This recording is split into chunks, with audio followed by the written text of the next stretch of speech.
everybody. What do you think of our new configuration? Like it. Do you? Yes. I was told this is how it used to be in this classroom, so we're returning to our roots. We can't sneak out anymore. Well, and we have the Well, if we sit over there. larger screen, and hopefully the sound will be a little bit better for people. Oh, good. And Yeah. we are online. We have an online community. We're right. Mhm. Are we screen sharing with the okay? So welcome everybody. We're delighted that James is willing to share his experiences from his month in Nepal, and he'll share with us some of the way that he has connections with folks in Nepal and what those how those came about and what that involves. But we're grateful to James for his willingness to lead this class, and we're eager to hear about what God is doing in your life and what God was doing while you were in Nepal. He shared a little bit at staff meeting, and it was inspiring to hear his stories about who he encountered and what he learned. And so we're eager to continue that conversation. Let's start with a word of prayer. Good and gracious God, as we gather on this Mother's Day, on this Lord's Day, we are mindful of how you are at work in the world. And we lift up to you Christians and communities across the globe who gather on the Lord's Day and who seek to hear a word from you. We listen for their voices through James this morning, and we pray, Lord, that you will speak through him to us as we seek to be faithful followers of your Son, Jesus. In his name we pray. Amen. Yeah. Thank you, Pastor Emily, and thank you everybody for coming. I know it's Mother's Day. I did not know what I signed up. Is your mom being taken care of today, James? Hopefully, yeah. Yeah, we're doing stuff later. Also it's a new setup. Thanks to Chris Chhetree and a lot of you guys who've helped also. So if you see Chris, tell him thank you, because there's a lot of new additions in the church that he's very proactive in. But yeah, so kind of a precursor to this PowerPoint. So recently I have a podcast studio, and this father came in, and he's doing a podcast about Taylor Swift with his daughter.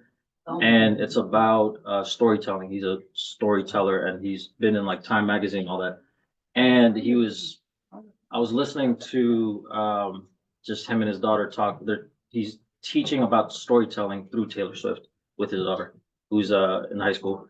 And he was saying that some of the best stories are interwoven with a lot of stories. So I've done PowerPoints here before where I've talked about Nepal and like the history and things like that. But today there will be a bunch of stories just interwoven with my stories. And then if you have any questions, feel free. But don't feel overwhelmed if there's a bunch of stories, because that's the intent. Also, it's a little laggy. Some Wi-Fi stuff, but just so you know, some videos. So pre-Nepal, how I was feeling. This was in January, and I was about to turn 27 in March. I'm 27 now. And at the time, I was stressed about life, business I have, and general faith questions, just overall stressed and things like that. And I was really looking forward to the trip. Obviously, being away for a month is nice in the motherland. So over there, that's my dad, and that's the newest addition to our family. She's Joanna. I took this picture in the airport with the camera I had. This is right before we're like super excited to board what was 14 or 15-hour flight. And usually when we go to Nepal, it's like 3 flights and it takes like 3 days. But this flight was just 1 flight, which was nice. So we went to India, and then India was like a 1-hour flight to Nepal. So anyway, I had questions about purpose. There were some family changes. So the reason my family went to Nepal is because basically I guess a year and a half ago, my dad's mom passed away, my grandma. And our side of the family is Christian, but their side is, majority of my dad's side is Hindu.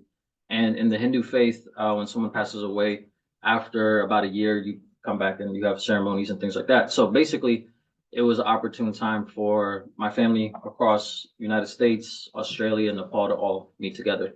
So sad, but it's also kind of happy, because very rarely, I mean, maybe 3 or 4 times we've all been together in one place And my dad is the oldest of 10 siblings. My mom has 8 siblings, so it's a big family. So yeah, it's really rare that we can all be together at the same place. So that was kind of pre-Nepal and the thoughts going in there. Uh, this is called the Buddha Temple, Buddha. Uh, when we first arrived in Kathmandu, this is what you kind of drive by. And Nepal, if you guys don't know, is where the Buddha was born, and there's a lot of Buddhism in Nepal. And also, there's a lot of historical architecture where you have temples like this one is about 300 years old. There's about like 4 or 5 famous Buddhist sites. You'll see another one later. Uh, and this is in Kathmandu, which is the capital of Nepal, right? So 10 hours away in the village that my family's originally from, is right next to where the Buddha was born in this place called Lumbini. And Lumbini if you guys ever want to go to Nepal, Lumbini has a very beautiful, like temple-like architecture, and there's very beautiful trees and kind of like Taj Mahal, kind of like when I was a kid, I was kind of thinking like, this looks like the Taj Mahal. But anyway, this Buddha temple, me and my cousins went here a lot. You can see these flags. These are known as like peace flags. And they're very notorious with Buddhism and just overall hippie culture. And a lot of people, so when you go here, you walk in a kind of rotating like clockwise. And yeah, super cool. James? Yeah. So those eyes, Sorry. are those typical, or what is the significance of? Yeah, so eyes? those eyes are very prevalent when it comes to Buddhism and Hinduism. I have no idea what it means growing up Christian. Oh, But I mean, that's unusual and Yeah. to have. Yeah, oh, I see what you're saying. Yeah, those are very typical. You'll Yeah, see those cool. eyes on maybe not structures. That's kind of atypical, but you'll see those eyes in like I remember seeing it a lot in like the souvenirs and things like that, like little things. I know it has something to do with like Buddhism, Hinduism, but I'm not sure. Yeah. He's watching it. It's like someone's watching. Oh, and by the way, that's on all 4 sides of the eyes, Oh, which is really? kind of cool. So when you walk around, you're like always being watched. It's sort of scary. It is a little Might be good to remind you. focused, yeah. Um, so kind of first impressions, it's always jarring to me. We'll show some pictures, but just the simplicity of life out there. How things have changed. So I've been to Nepal when I was in middle school, high school, college, and now I'm 27. So basically like 5-year gaps. And the last time I went was like 2 months before COVID happened. So that was my sister got married. So there's always radical changes in 5 years that I'm noticing. And then I just mentioned the family purpose. So going because of family reasons, seeing aunts and uncles for the first time. So the uncle on the far left, he's not special. He's in America, but the following 3, let me see if I can point here. So the following 3 aunties right here, these are all my dad's sisters, basically 3 sisters. And she lives in Nepal. Her son is currently in Texas, doing well. Them 2, they live in Australia, and these are like my favorite aunts. But I haven't seen them I didn't see them the last 5 years. I saw them 10 years ago. So they saw me when I was like in high school or middle school or something like that. Oh. This is my cousin. I'll talk about more. It's my mom, my dad, and then this is my grandma, who's my mom's mom, and she's in America with us currently. You guys might have seen her at church, things like that. So you're from Nepal on both sides, both your mom and. Yeah. Both my mom and Did dad. they meet in Nepal? Yeah, they met in Nepal. They have a really crazy story. Very, very crazy. That if we have time, ask me about that. But they met in Nepal, and they've been married 37, 8, 9 years, something like that. So this is a video when might be a little laggy, but construction is going on. And this is over a bridge that's being developed around like honestly like 30 people. And this is very common in Nepal. So in Nepal they always joke like there's nothing better to do. So you have people of all ages, like with nothing better to do than just watch construction. But It's Kathmandu. yeah, this is Kathmandu, which is the capital, very polluted buildings, noise, like everything in a big city. While I was in Nepal, actually, there was an earthquake, and I remember waking up. My cousin was like, "Earth, Earth, Earth," and I was like, "What?" He's like, "Earth, Earth." I was like, "What are you saying?" I don't know. He doesn't speak English well. He's like, "Earth, Earth," like shaking. I was like, "Oh, the Earth is shaking," and I got up because I had earplugs in. I didn't feel it. But it was anyway. So yeah, and in Nepal, it's very common for people to just lounge. So it's very like, even though it's a super busy city, it's very common to see people just outside lounging, hanging around. It's very common to hang out with other people, like in the villages and maybe even in the city too. Basically, everyone leaves their door unlocked, so you can go to anyone's house and just hang out. Like my grandma's house, you'll see in a second, original house. We used to be the only village that had a TV. So kids would just come in and watch TV like a random kid, and that's okay. And then sometimes you'd have like 30 kids or whatever just watching TV. So yeah, lounging about is very common. Again, these are like first impression when I first come down. So this is a dog. It had 3 legs, and very sad. But this guy is really like upbeat. Like he was really excited and jumping. And dogs are super common. Just there's a lot of stray dogs in Nepal. There's a lot of cows too. You can't kill cows, and like because of Hinduism. So the dogs are well regarded. Um, They're fed. He looks fed. yeah, my dad.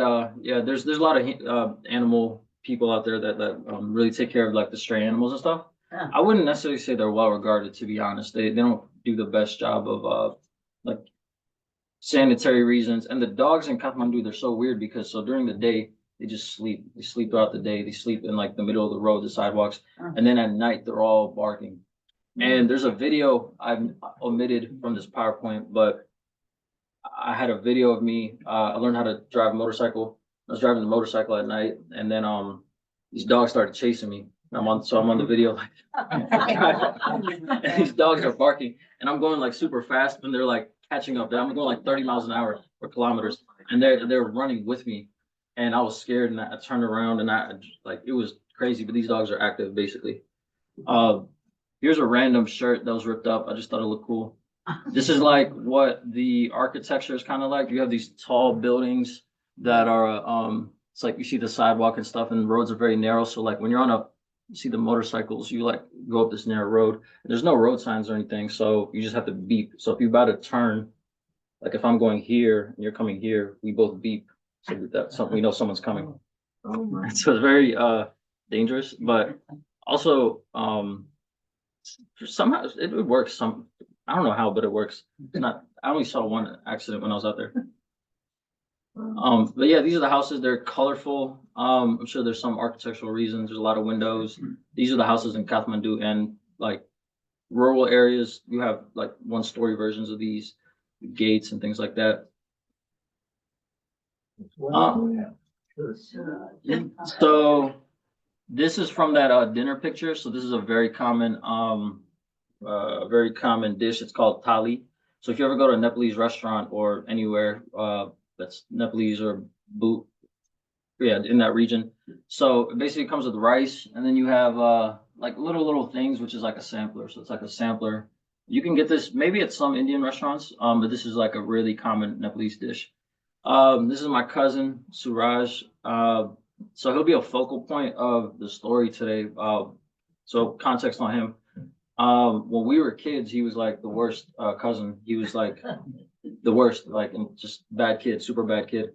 And long story short, he ended up having to go to jail. I think when he was like 19, he was in jail for like 5 years. And while in jail, in In Nepal, yeah, Nepal. So prison conditions, all that sort of stuff.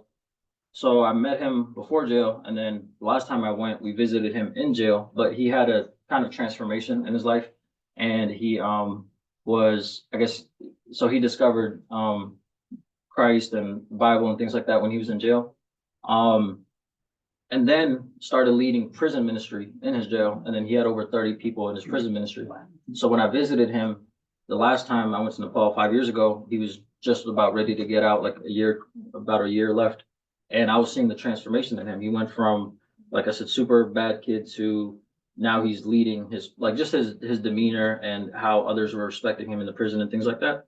And so now it's like full circle, like 15 years later, he's outside of prison, obviously. He's continuing his ministry. So he works very actively in his church. And it's funny because the same thing I do with the church here, which is the audio video stuff, he does at his church. And he leads the youth ministry there too. It's ironic too. And then he time to time, every month he'll do prison ministry. So he'll go to the various prisons in Nepal, preach, and also give away like items and things like that. But he's basically devoted his whole life to ministry and super, super, super devout. And I asked him like, what changed you while you're in prison? And he said there was this guy who every day would just nonstop talk about the Bible. He'd just be like, the Bible, the Bible, the Bible, the Bible, like every day repeatedly. And one day he was just fed up and he was like, what are you talking about the Bible? What is this Bible? So he gave him a Bible and he just opened a random page and he read it. And he said that transformed his life. So just reading that page from there, he had the onus to continue to read and just discover, Christ and all these things. And it's a common theme amongst Nepalese Christians to have some sort of like very strong testimony. Like all these people faced hardship, struggle, poverty. And so they tend to have a powerful like testimony. So that was his testimony. He went from, like I said, not doing so well as a kid, like all these troubles and challenges and things he went through, having to go to jail, but it's like, in a sense, like a blessing in disguise. And now, even in the church, like as a leader, you'll see in later pictures, he's a big part of development plans for other churches. So he's helping build other churches.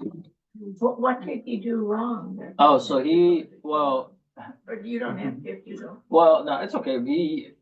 Even when I met him when I was like 13, 12, like he was just the worst kid, like skipping school, just under the influence, all these things, like all this stuff. And then when he went to jail, it was, he got caught with a little bit of like drugs, but this Nepal, the punishment is super severe. So he got sentenced basically in like the worst prisons with the worst people. Yeah. So, and also he's a little bit short too. So he has like, when I went to the Nepal prison, I just saw how much respect he was commanding amongst like all the fellow prisoners. And just like that, I think that's just due to his presence, like and the power of his belief and things like that. That people really respected him and how he was able to transform his life because he's able to relate to a lot of those people because he knows like and there's some familiar circumstances to why he was a bad kid. It's not like he was just a bad person, but things like that. So over on the right, he's negotiating. So everything is negotiable in Nepal, and you'll see this like common marketplaces, like a bunch of shoes, and it's like accustomed to negotiate. Like if you don't negotiate, it's a little bit rude, right? So you have to kind of haggle and things like that. Oh, right here, by the way, is a mountain top of Nepal on the Kathmandu Valley. So you have all the lights and things like that, and it's very peaceful and very nice. But yeah, so basically the whole trip I was hanging out with him, which is why I bring him up. I wasn't really, my parents were on side adventures and my other family was doing stuff when I met my family, but basically I was with him the whole time. His mom. Okay, so I'm gonna go into a little bit of like just the hardship, and this will be a common theme in the PowerPoint that I was seeing. So there's this charity right here. It's called Nepal Snehi Kaka.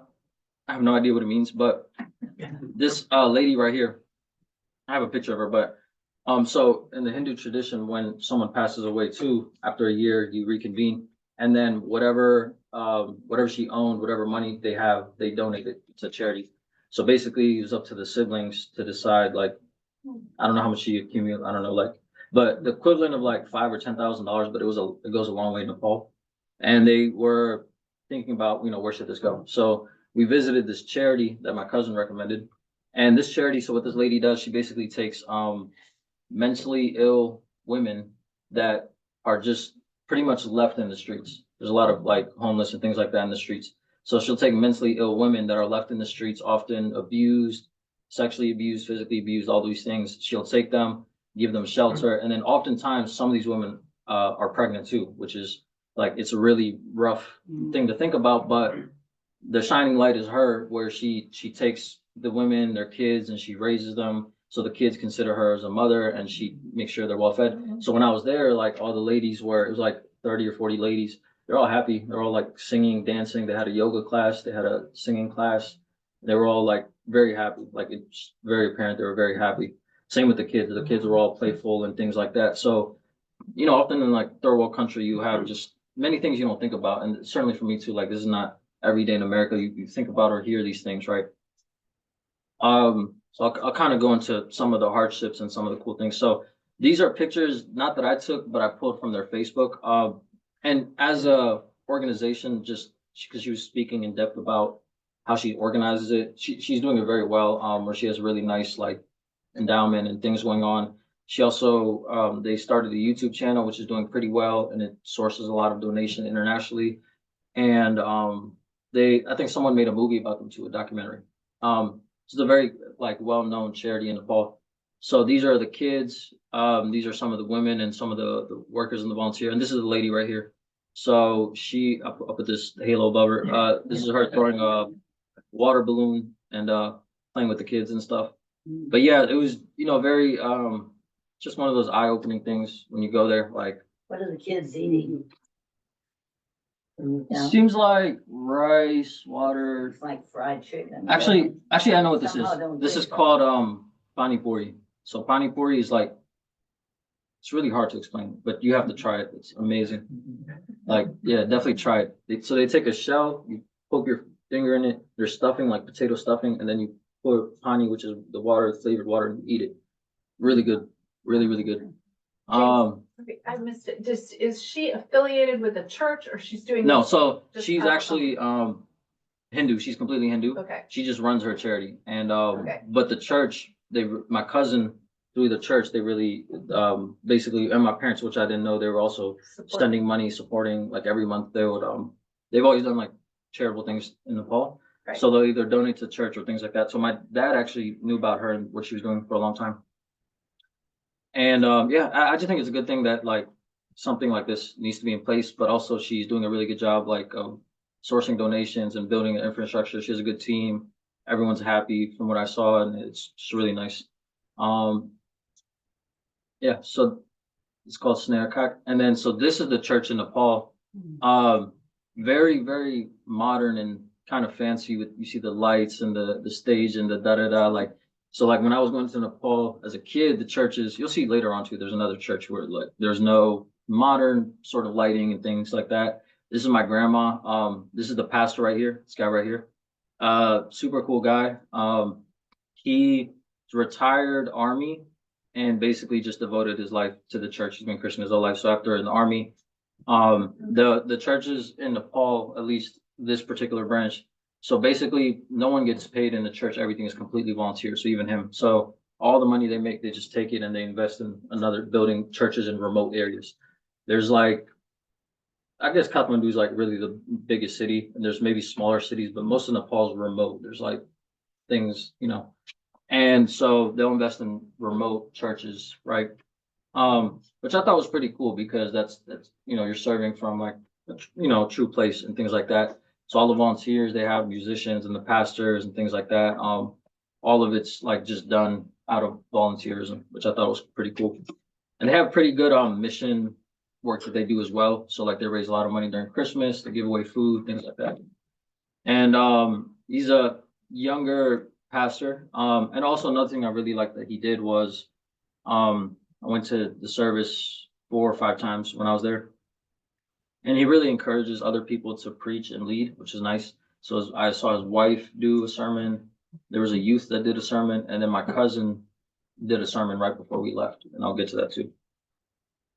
This particular branch, they've opened 19 churches, which is pretty remarkable. And it's in my last adult ed that I did, I talked about churches in Nepal, and basically it's been an increase from like 1% to 5% to 10% of Christians in Nepal. And it's really on the rise, which is cool.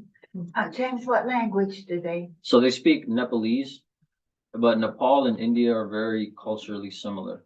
So Nepalese and Hindi are very similar languages, like very similar. It's like Can they a understand each other? yeah. So it's like Spanish and English are like the Romance languages. They have like the Sanskrit, I think. And culturally it's pretty much the same. A little. Wow. So I took this picture. You can see on this mountaintop, there's a campfire going on here. Kathmandu is a valley, so it's two big mountains, and it's like a valley. And yeah, and it's really beautiful at any point in the day. So in the morning, sunrise, uh, nighttime, sunset, all these things. You see all these lights and things. I remember when I went to Nepal as a kid. So every day at like 8 o'clock, the electricity would go out, and they would sometimes the power would come back on, sometimes it wouldn't. They've fixed that problem like in the past 5, 10 years. So now electricity is like, I think throughout the whole trip, it only went out like once or twice. So just a sign of progress and things of that nature. This is a video. I don't know, it might be a little bit laggy, but you see the typical houses and how they're kind of structured. And you might have like 5 families living in a house like this, for example, each floor. It is really congested. It's not built the best in terms of there's a lot of earthquakes and things like that, but it's super beautiful, super colorful. I don't know what it is, but I think countries near the hemisphere tend to be super colorful. I don't know.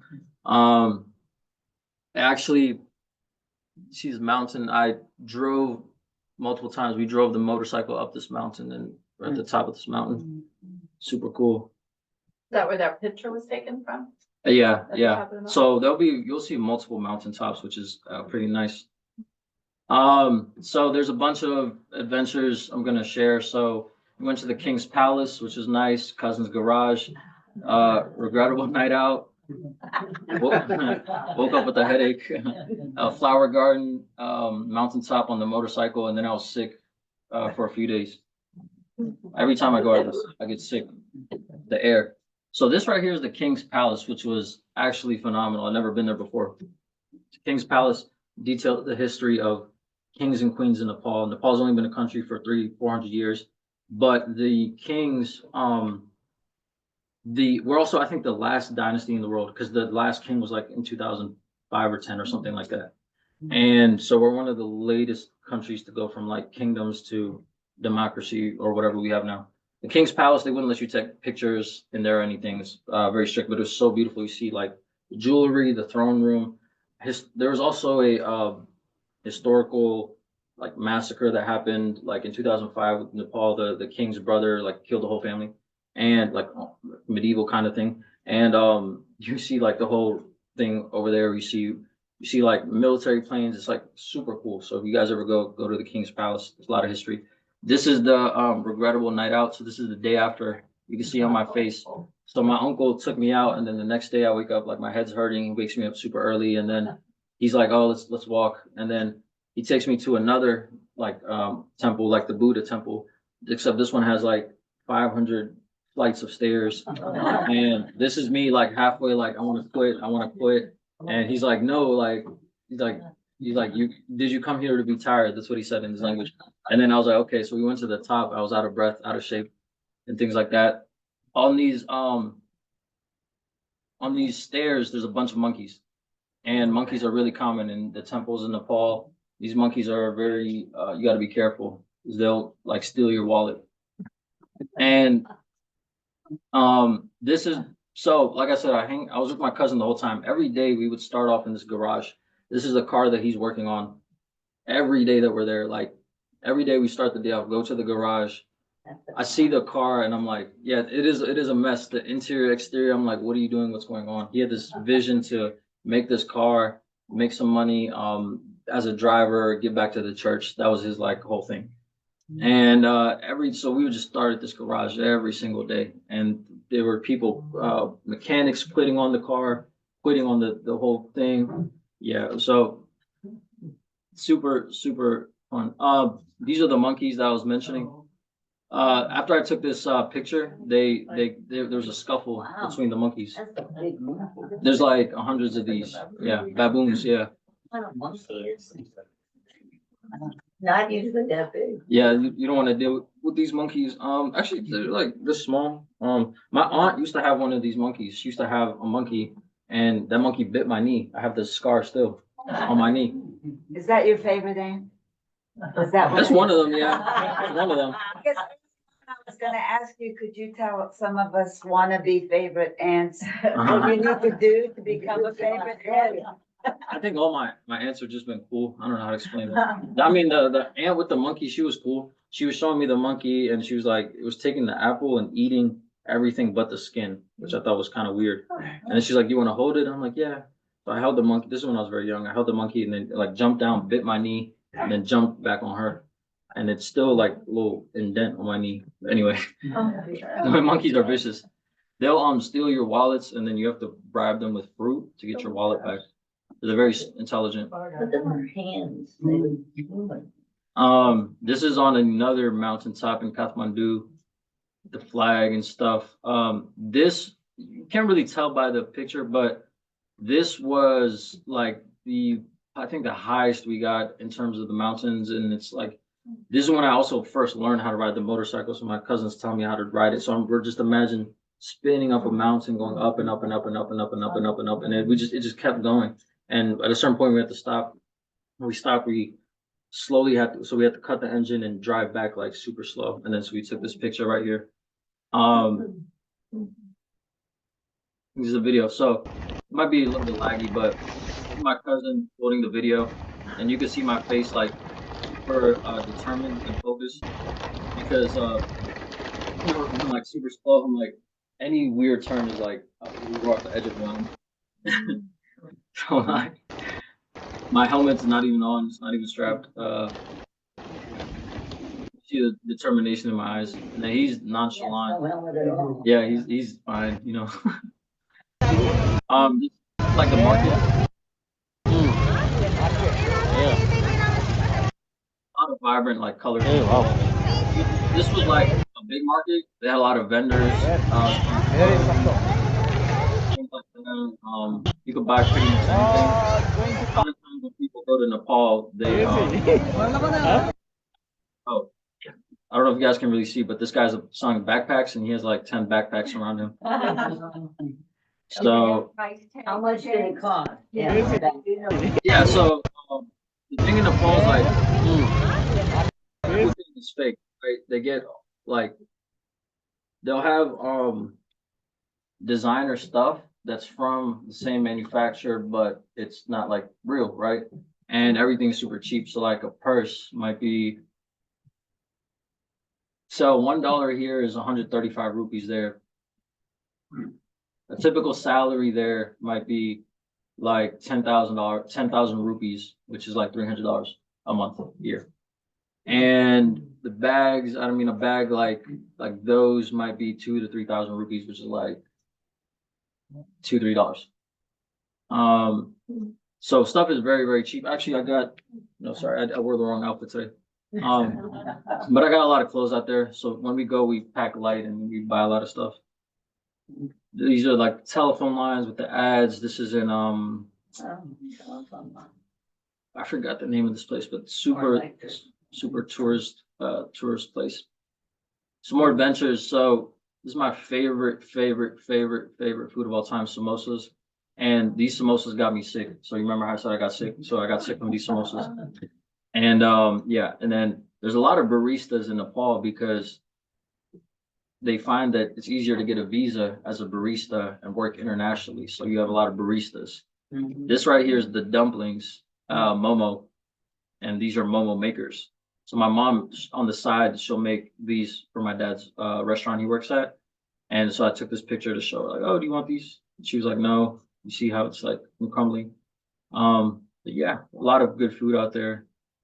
I eat a lot, but I felt like I lost weight. Mm-hmm. So anyway, now we go from the city to the village, and we took a plane there, which was crazy because Kathmandu's airport only had one airport this whole time. Now there's various airports in Nepal.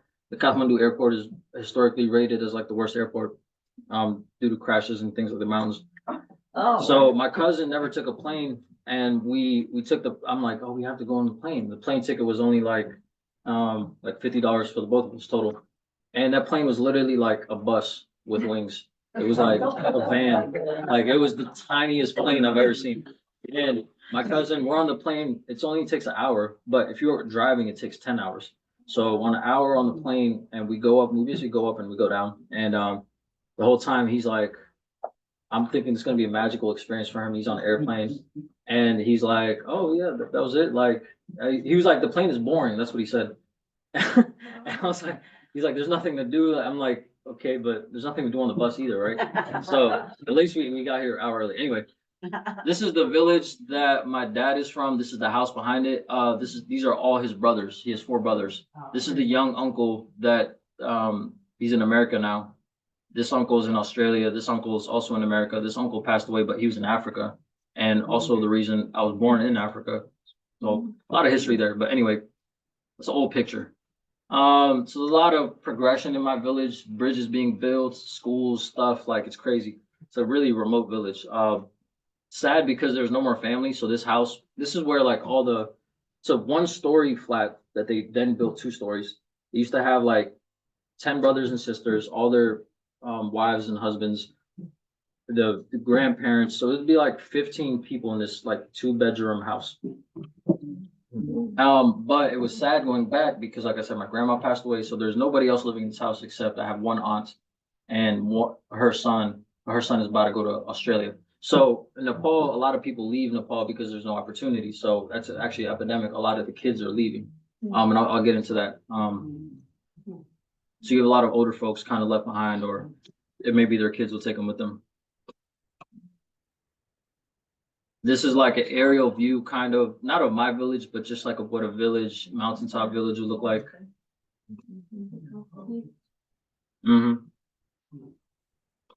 This is like flatlands, like this is very typical of like a countryside, gardening. Everyone out there's a farmer.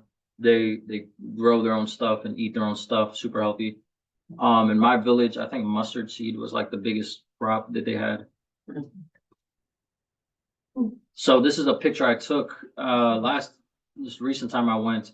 You could see, so over here they all the brothers, they chipped in and they made it really beautiful. So they built the upstairs kitchen, the nice roof, and all these plants, trees and things like that. And it's just super well done. And all the villages in the neighborhood have kind of been renovated because as the kids have left, then put money back in, things of that nature. This is a buffalo, so like every house in the village will have a buffalo. They produce milk. They help with farming. I think they help with the manure to fertilize, whatnot. This is on the side of the house where my dad was like, "Oh yeah, there's a papaya. There's this. There's that." They're just planting all sorts of random things in the garden. And this is a well, and then right about here, there's a bathroom that my mom helped build. So like, yeah, and these are the neighboring. This road right here, you see right here, was not there before. They just built that. So it's kind of bittersweet. It's like, oh, it's getting nice, but also nobody's here. Village. So this is where like my trip gets really impactful. And it was impactful seeing all the charity stuff, but this was also super impactful. So this is the first church in my village, which I did not know. This guy right here, so he's a white guy, right? And like basically white people stick out like a sore thumb. We saw him at the airport, at the bus stop, at the thing, like when we arrived to the village. So my cousin he was having a conversation with them, and he's like, "Oh yeah, I'm actually a preacher." And he's actually from Virginia. Sorry, let me go. So he's a preacher. He's from Virginia, and he's preaching at this church, which is the first church in. And he said the next day I'm doing I'm doing a youth preaching, like he's preaching to all the youth of the church. And you can't see in the picture, but there's a whole bunch of youth, like young adults, not youth, young adults. And he's like, "Would you like to come?" I'm like, "Yeah, the stars are aligning, sure." So I went to the church. My dad was shocked that I went to the church because he said that was the first church in his village. And that church, there was a pastor, I forget his name. That pastor was responsible for spreading and teaching a lot of pastors, which then spread to a lot of, so he's kind of known as the founding pastor that came from this church. Christian, right, yeah. Right. And so it's a lot of historical context. So my dad, he picked me up later after he was done preaching, and he was telling me and that guy just the historical like importance of the church and everything that they're doing. It's really nice. So what he preached about in particular was just giving hope to the youth and the young adults, saying basically trust God and things like that, and also just have faith in your country, right? A lot of people are leaving and feel like there's opportunity elsewhere, but he gave an example in this sermon where there was a guy who was really adamant about building in Nepal, building something in Nepal, and he ended up building a restaurant, and he had no idea how he was going to do it, things of that nature. And the guy basically told him, or what the pastor told him was, if it's God's will, then it's on God's bill, right? And he had just a lot of messaging in his things that really resonated with me. And that was super cool. So my dad, he came and we had lunch with him, and then we were on this bus. You kind of see it, but very, very cool that he did that. So he basically he had a nice like life as a software guy, and he just left everything and decided to just preach around the world. He just had a random calling. He's preached around Africa, Nepal. This is like 4th, 5th time there. Yeah, he just had a calling and he just pursued it. More monkeys. This is a video I took.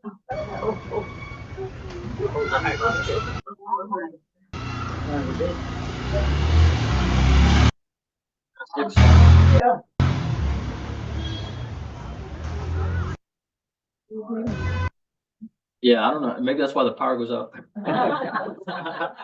Just put 2 and 2 together. This is the village side. Dad has the GoPro. This is the goat. All the goats out there, the baby goats.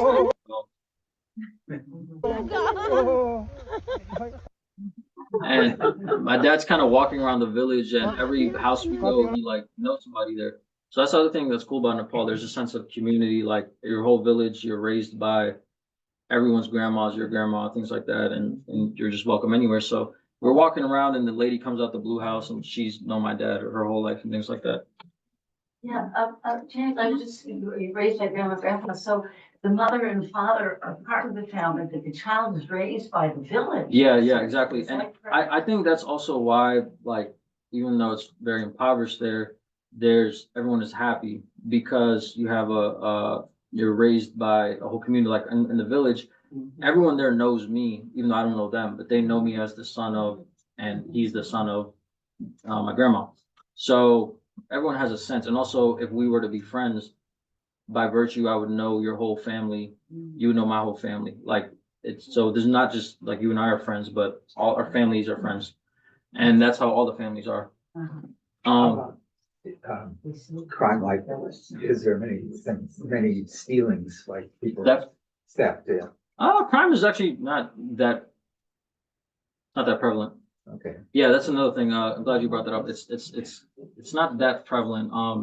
Trying to think of really what they deal with out there is, I think, a lot of alcoholism, a lot of drug issues, mental issues. There's not a lot of theft, murder, the harder crimes. Like it's just struggles of poverty. So this is the river that's by my village side. This is where all the when funerals happen and things like that, they'll bring the bodies here. Though it's very, I think rivers are like a holy thing in Hinduism. This is a typical marketplace where you get fruit. So anytime you go to somebody's house, you have to bring some fruit. So we bought some fruit here. And then this is on my mom's side, basically all her siblings united. So on my dad's side, my mom's side. And my grandma's frying fish right here. And there's a newborn, some are here. And just seeing my cousins on my mom's side. So this is the village side where, all things are cool. I have another question. Yeah, sure. You showed the river. Yeah. And when somebody dies, do they have the mass cremation? Yeah. So they'll take at least in my village, they'll take the body, they'll march with it, they'll march around the village, they go to the river, and then they burn it. So they make these sticks, they pile the sticks up in kind of a rectangle, put the body, and they burn it, let it burn, and cremate it, push it in the river. Yeah, so am I good on time? What time? You got 15 minutes. Okay, I'll kind of speed through these. So back to Kathmandu, there was a 10-hour bus ride. I couldn't sleep the whole time. They were playing a movie the entire time, loud volume, taking multiple breaks. And my cousin was like, "Isn't this nice?" I was like, "No, it's not." I got sick again. First time I was sick for like 4 or 5 days. It was like bedridden, headache, all that. The second time I got sick, same thing pretty much. And then I fasted like randomly. I don't know why. Like I literally don't know why. I just fasted like But you didn't want to get sick again. maybe I don't know. I was just feeling like something was calling me to fast. Also, I was like praying a lot throughout this trip. I was just I don't know, just feeling spiritual and things like that. And also did cry once at the church. So second time I was at the second to last, I think second to last time I was at the church. I really just I don't know cried a lot, and I released like a lot of feelings and things like that. Like just everything I've seen, and then transformation in my family and just the experiences I had. It was like all these things kind of coming into one. And also seeing how God is working in other people in other countries, my country, and how inspired that whole church was from the youth. So in Nepal, in church in Nepal, they'll like a church will go for like 6 hours. So you have like 1 hour. Try that. Yeah. They'll have 1 hour, which is the prelude. The whole prelude is an hour. The sermon might be an hour. You have community life, which they'll just allow people to talk. So imagine community life, but you just go up and talk about your day or whatever, what happened in the week. Then after church, you have the women's Bible group, you have the children's, then you have the musicians. So the whole ordeal is like from 10 to 4. And there's lunch. And again, it's because they say there's nothing better to do. So that's why it's so long. But yeah, just seeing all of that is very inspiring, right? Some more pictures. This is kind of like the equivalent of Hollywood. There we have there's Hollywood sign on the very top of a mountain you could see. And we're kind of you might see it in the next pictures. Yeah, right here. It's called Tharivir. And so family, this girl is the daughter of my cousin. And that's my mom's older sister, and yeah, family. And this is the sign right here. You could see it from such a far distance, and then when you actually go up there, it's not that big actually. But yeah, we took a motorcycle up there too. And these are some just random stories that I'll talk about. So over here, I don't have pictures, sorry, but they're kids singing. This is from the church and how it just inspired the youth where to sing. Peanuts. So there was like, again, this is all these things led to me crying. There's this little kid, it's like 14, 15, and he's selling peanuts. And my family got some peanuts before we went to the top of the Hollywood sign thing. And it just had me thinking like, so his whole life is like, this is not what his life is resulting to be, but this is what he's doing for his occupation. Like he's selling peanuts, and just how humble that is. And also how happy he was. He doesn't have a sense of like, I need more than what I have right now. There's a mechanic. When my cousin was fixing his car, there was a kid also. He was like 15 years old, working like 9 hours a day on the car, dirty everything. And the actual mechanic was only getting paid around 10,000 a month, which is the equivalent of $300 a month, which is again working like 16 hours a day every day. So if he's getting paid that, the kid definitely isn't getting paid anything. But he's learning, and also it's very bad fumes, and they don't have masks and all this, just working on the cars like flamethrower and the blowtorch, whatever. So these are just little tidbits of like the youth and the young adults that I took from, and just again to be grateful about and seeing these things. But everyone was happy, right? So this is kind of the end where I'm just reflecting on. This is the end of the trip. So this is my cousin right here. We went to this site, this construction site where they're planning the foundations of a new church. So they're just figuring out where the bathroom should go, where these things should go. They were deliberating for a few hours. Then at the end, this is him preaching. He had a very long sermon. I remember. So in the church, he's known as like if any of the kids are bad, like their parents will like bring them to him, and he'll just be like kind of like tough and be like, hey, stop doing what you're doing. And he's like an enforcer. So he's really tough on the kids, but like in a loving way. I thought you were gonna say that if they were bad, they were gonna be forced to listen to his. Well, yeah, they basically are, they basically are. His sermon, It was like just very mature. It's like super mature. And then at the end, you'll see like just barbecues and you've seen a lot of food and gathering, eating together. That's all Nepalese families do that. So it's very nice spending time together. So we're just grilling on the rooftop. Yeah. So I call this building, leading, how he's leading, savoring. So savoring these moments.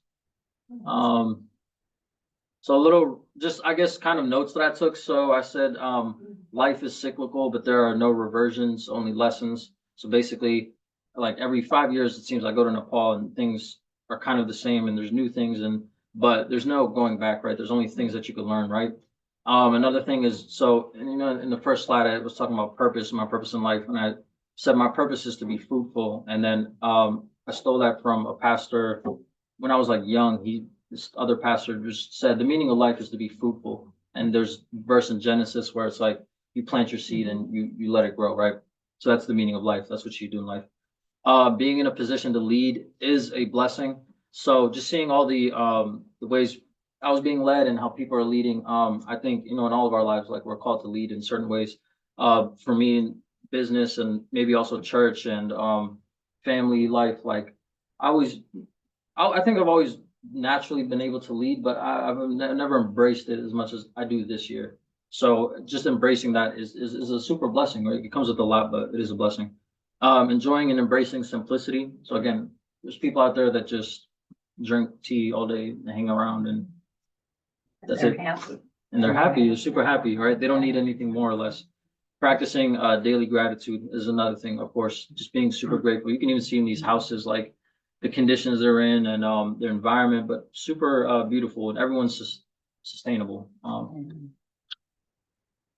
And then another thing, invest in the future, try not to cry. This is like 2 weeks ago. I can see my mom trying to make her not cry, and I'm trying to hold her hand here, have her not cry. So this is my sister's daughter. It's our first like grandchild in the family. If it's God's will, it's God's bill. So again, this is like 2, 3 weeks ago. My cousin sent me the car that's finally done, Wow. and the interior is beautiful. The whole time I was there, I was like, this is not working. This is a terrible idea. He's taking out loans to really fix his car, and the exterior was stripped, like it was completely stripped. There was nothing. There was no tires, anything, and now it's finally done. This was like a 4 or 5 month project for him. So he's using this car to make some money as a driver, a taxi driver, but it's also with the church as well. So with the church, they'll be able to use this car to move, like he'll be able to do his prison ministry, travel, and do things like that with this car. So it's really a blessing. And then ultimately have faith. So it's my dad right here. And just a quick, I said every Nepalese, they have like a lot of testimonies. He has like a billion testimonies, but one of them is we were living in Africa. I was born in Africa. He applied to come to America like 7 or 8 times as a pastor, which I never knew prior to this trip. I never knew that.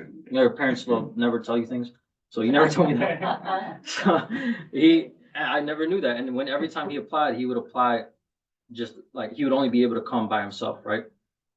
On like the 9th or 10th time he applied as a chef, which is his occupation, and he got accepted to come to America and be able to bring his whole family, which was really God's blessing, because it would have been really hard to come by yourself and bring your family. But the last time he applied, he was able to bring his whole family. So he's a testament to faith, and also him being integral in the village church and the various churches here in America and things like that. Where he came from in Nepal, the house he grew up in, and all these things. So I'm seeing from his lens, and also like he's an embodiment of everything I said too, in the terms of just being happy. Like he never viewed himself as rich or poor or anything. He's just happy to be with God and share his faith and things like that. But yeah, that's the end.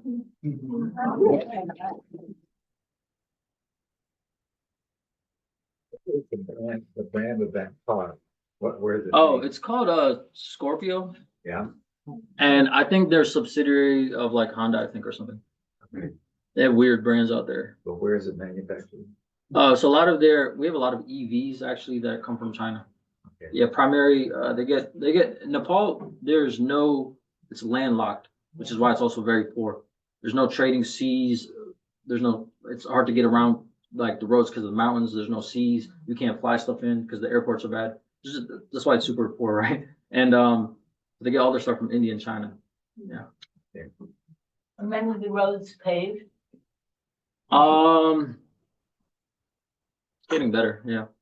The city roads are actually, I forgot to mention, there's a new mayor in Nepal, young guy in his like 30s. He started off, the whole political structure of Nepal is really wild. It's very corrupt. But anyway, there's a brand new mayor. He's doing a lot of good things. He started off as a rapper. He was actually an artist. He got popular on YouTube, but he was an architect and a professor at the same time. Just crazy story, and he's a musician. And he was voted as like the first independent mayor of Nepal. He's the current mayor. So one of the things he uses very anti-government corruption. That was his whole thing. So he's doing a lot with cleaning up the infrastructure. The prime minister of Nepal, I think, blocked him from doing one thing in Nepal where he was able to clean up a lot of garbage in Kathmandu. So he ordered like 6 garbage trucks and dumped a lot of garbage in the prime minister's like hall. And then he basically told all the garbage people go on strike for a week, and so they listened to him. And he's very active mayor. So to answer your question, the roads are getting better. He's doing a good job of like enforcing that change, just because there was a lot of pollution and trash and things like that. For a lot of Americans, there's a connection in our consciousness between the singer Cat Stevens and Kathmandu, Nepal. I just wondered if you've ever heard of I've never him, heard of or you don't know Cat. Okay. In the 60s, there was a very popular song that was Kathmandu. Nepal, I think, was popular 60s and 70s. Oh, you guys tell me if I'm wrong, but from my research, it was the hippie capital of the world. And up until America in the 90s, basically told Nepal, like, stop allowing hippies to come here. There's too many hippies, and we'll cut off your aid if you don't. So they stopped, and that's when drug laws became super strict. So I think I could be wrong. I think that's what Nepal is known for: Mount Everest, Buddha, and hippies. Thanks, Julie, had a question? Oh, I was just gonna ask, are you fluent or conversational in Nepalese and any Yeah. other languages? Yeah, my whole life, I've understood it, but never been fluent. When I went out there this time, like in like a week, I was conversational. I was like, whoa, and I still have that somehow. I don't know. So if I go back one more time, I think I'll fully understand it. And any other languages besides English and Nepalese? Everyone there can speak Hindi, so You can get along in Hindi. yeah. What are Hindu-Christian relationships? They're actually, so I think there's 2 sides. You have, there's a lot of Hindus that are generally just believe in peace, and also a lot of Hindus, some of them maybe, how they believe in Hinduism, some of them believe that Jesus is a god and is a god, and so they're just believing in all things, right? There's also other Hindus that are, I guess, more political, and they may shun Christianity and Islam and Buddhism. So I think kind of like any religion, you have sides that are like people that are super accepting of all. You have some sides that are like, no, this is the way and this is what it is. I think recently this week, India and Pakistan had a conflict, and I don't know if it's solved or resolved yet, but Yes, yeah. they just, A piece, yeah. So they historically have had there's geopolitical reasons, there's economic reasons, there's religious reasons, but I think those reasons get pushed in the forefront, where there's underlying like geopolitical, economic, socioeconomic reasons, trade reasons, things like that.